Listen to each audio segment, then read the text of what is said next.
दिनै 14 नभेम्बर जोनोम सानजों लोब्बा लाखिनानै जोङो दिनै जोंनि बरदलनि बर' थुनलाइ आफादनि दा 30 बोसोरसालिया जथुमा जेरै एनुवेल सेसन बेखौ लोब्बा लानानै खुंफादों बे अखमाथि सापुरि गुदि फरायसालिनि गेलेग्रा फोथाराव लोगोसे बेयाव जों बानजाय आफाद दादों बानजाय आफादनि आफादगिरि जों महन बसुमतारी आरो सेक्रेटारि जों दिलीप सिंह बसुमतारी आरो गिबियावनो जों लांगोना गेटखौ बेखेवदों जोंनिनो कुसुलि बे पन्चायतनि आफादगिरि महन दले बिथाङा फार्स्ट बेखेवगिरि आरो जोंहा जानाय लोंनाय जेथे जानाय लोंनाय जेथे माबाखौ बेखेवदों मानगोनां जोंनिनो समाज सिबियारि गौतम दले बिथाङा लोगोसे जोंनि बे सायनासालि जोंसारि ठाकुर सिंह ब्रह्मनि जिथु सायनासालि थान्दै बादा बेखौ बेखेवदों जोंना जोंनिनो बे अखमाथि पन्चायतनि आफादगिरि मानगोनां पुष्पान्जलि दले बिथांमोनहा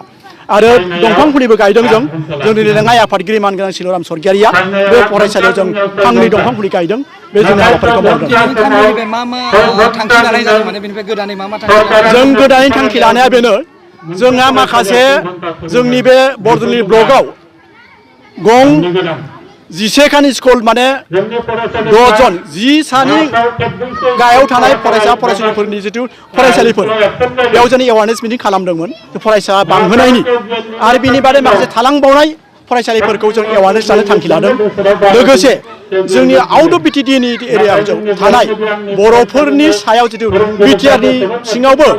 जिथु बड'लेण्ड इउनिभार्सिटी इन्जिनियारिं कलेज बा मेडिकेल कलेज जिखुनु माबायाव फोरोंनाय माबा फरायसालियाव जेरै जोंनि आउट अफ बिटिडिनि फरायसा फरायसालि रोंगौथि हानायफ्रा पार्सेन्ट हिसाबै जों खाबु मोननांगौ बेखौ जों डिमान्ड लादों लोगोसे साख्रि बाख्रियावबो जोंनि आउट अफ बिटिडिनि मानसियाबो बड'लेण्ड माबायाव जों साख्रि मोननांगौ बेफोर थांखिखौ लादों लोगोसेयै जोंनि बे दाइजों जोंनि सोलोंथाइफोरनि मावख' जेरै बिधानगिरि बा मावख' मोननाय डाइरेक्टर अफिस मोननाय बावबो जोंनि जिथु रोंगौथि दं बिथांमोननोबो जों साख्रि मोननांगौ होननानै जों सेन्ट्रेल कमिटिनो बा दुलाराय बर' फरायसा खौसे आफादनो सेन्ट्रेल कमिटि दुलाराय माने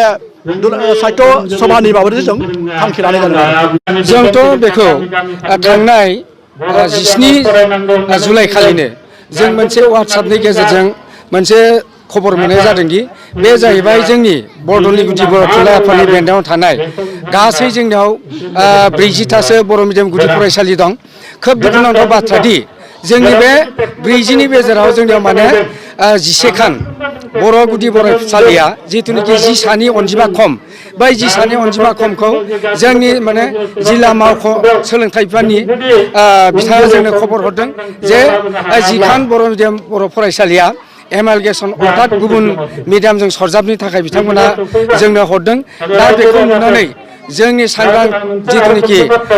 बर' आफादफोर बर' थुनलाइ आफाद बर' फरायसा आफाद आरो फोरोंगिरि आफाद जथाय जानानै जोङो माने मा खालायबाय जि बर' मिडियाम जिथु 10 सानि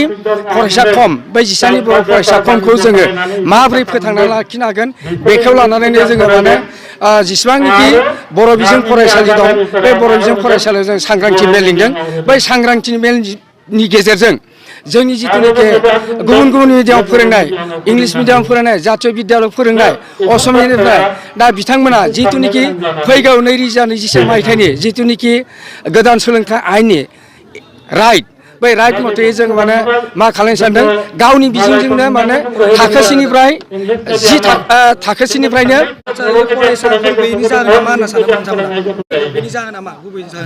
बिनि जाहोना बेनो जाहैबाय जोंनि जिथुनिखि ओनसोलनि जायफोरनिखि बर' बिजोंनि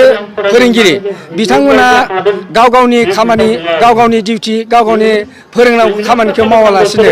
लोंला जाला खालामनानै थायो जायनि थाखाय बिमा बिफाफ्रा दानि जिथुनिखि शिक्षा बै शिक्षाया माने गोजौ थाखोनि होनो हायि थाखायनो जोंनि किसुमान जायफोर माने गोजौ साननो रोंनो हानाय आरो जा मिडियामखौ लानानै जायबायदि माने उसुबिदा मोननाय बिथांमोना गावनि बर' बिजोंखौ माने फोरोङालासिनो गुबुन बिजोङाव फरायनायखौ जों माने नुनो मोनदों बेथ' खोब गोजोनथावनि रादाब जोंनि जिथुनिखि बिटिआरनि एकर्ड जिथुनिखि 27 जानुवारियाव जिथुनिखि एकर्ड जानानै थांनाय बिटिआरनि एकर्डजों ओरैबायदि मोनसे हरदों जाय जोङो बिटिआरनि बाहेरायाव थानाय बिटिआरनि बारायाव थानाय जिथुनिखि सोलोंथाइफ्रा जेरै भेन्सार स्कुल बै भेन्सार स्कुलफोरखौ